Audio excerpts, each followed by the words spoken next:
BT Bounceshot Novice.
There we go.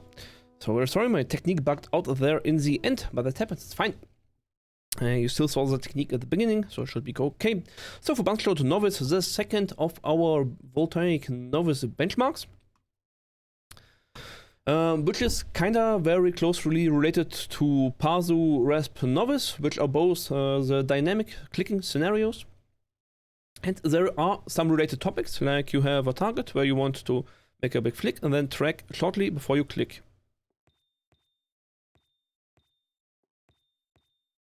And the same as with Pazu, there are several motions, movements, and optimization going on. So let's go through them step by step. So first thing is you want to look for a target that you want to click on.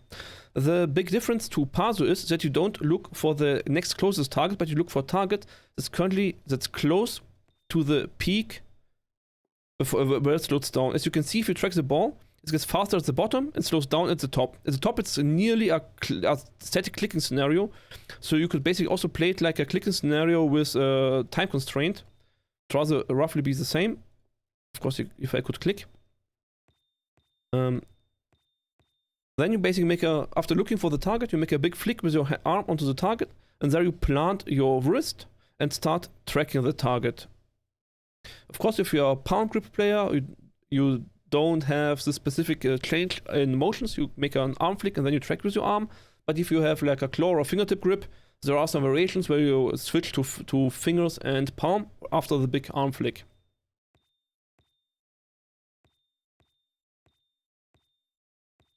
So look for the target, big flick, small track. Now the small tracking motion should depend on the target distance or size and the current position. So if at the top, it's a rather static target, as we have discussed, and it becomes like a static clicking scenario, then you don't need to track long. You just look at the target and confirm that your cursor is on the target, and then you click. If the target is on a downward motion or still freshly upward motion, like in the bottom half of the playing field, I would say, then you add a little bit more tracking time to it. To basically guarantee that you try to hit the target. Like every shot should be a deliberate attempt to hit the target. You don't want to just ape shots in the general direction of the target and then just hope you flick to them. But you actually want to make sure that every click hits. Of course, you still will not hit every flick, because of course you also want to optimize for speed and for time. So you want to increase your speed to a level where you start making errors and mistakes. Not as fast as you would do for a training run. On a training run, you would like 60, 70, 80% hit rate is fully enough. But for the benchmark scenarios, you want to get a rather high accuracy rate. So maybe something above 80%. And you want to slow down and increase your tracking time so much that you actually get to this level of precision. Now, if you have trouble tracking this thing, you can also play the tracking variation of bounce and not the clicking variation. So just that you get this movement down. but they both go hand in hand, I would say. So it's not strictly required. You can also just train here. Just notice that you always want to have a big fast flick to acquire the target, and then you have a specific slowdown to get to a smooth, clean, precise tracking.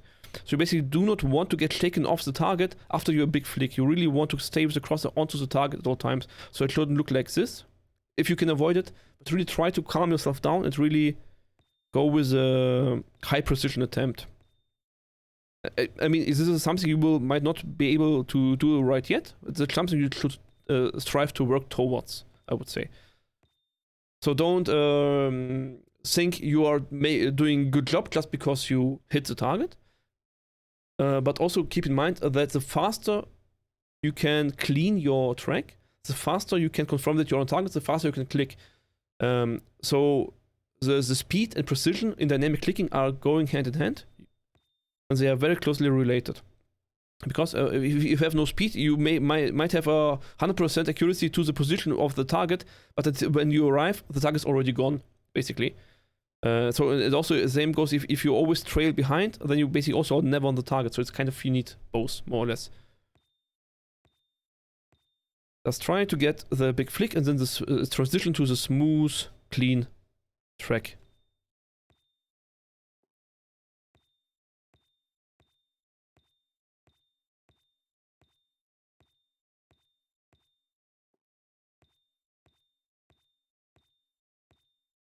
So you can see, always try to go for the target that is further than the top, because then you need the least amount of tracking time, which of course increases your score, because you are faster per target.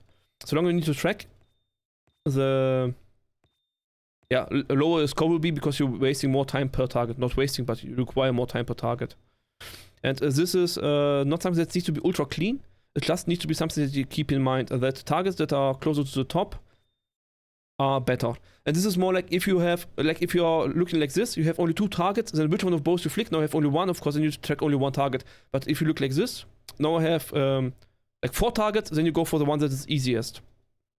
So it's like you don't want to wait for a target to go for the upward motion before you start acquiring it. But if you have the choice, choose the better target. Because flicking from here to here, or from here to here, is roughly the same difficulty, honestly. Because the angle is very low, very low, not slow. A small angle, so it doesn't matter too much for your accuracy or your speed. So it's better to go for easier target and track shorter.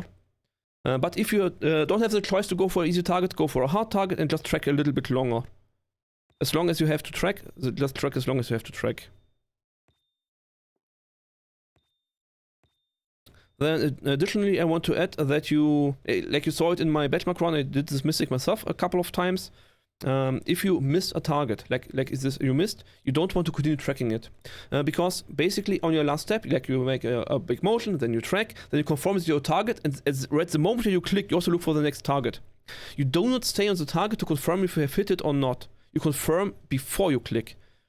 If you've clicked, the task is done, you go to the next target. You don't stay to confirm if you have hit or not. If you're catching yourself doing something like this, then you know that after each click, you did not go to the next target, but you stayed to confirm that you're on target, and this is wasting time. Time you could be already tracking the next target. So make sure that after each click, you switch the targets regardless of if you hit or not.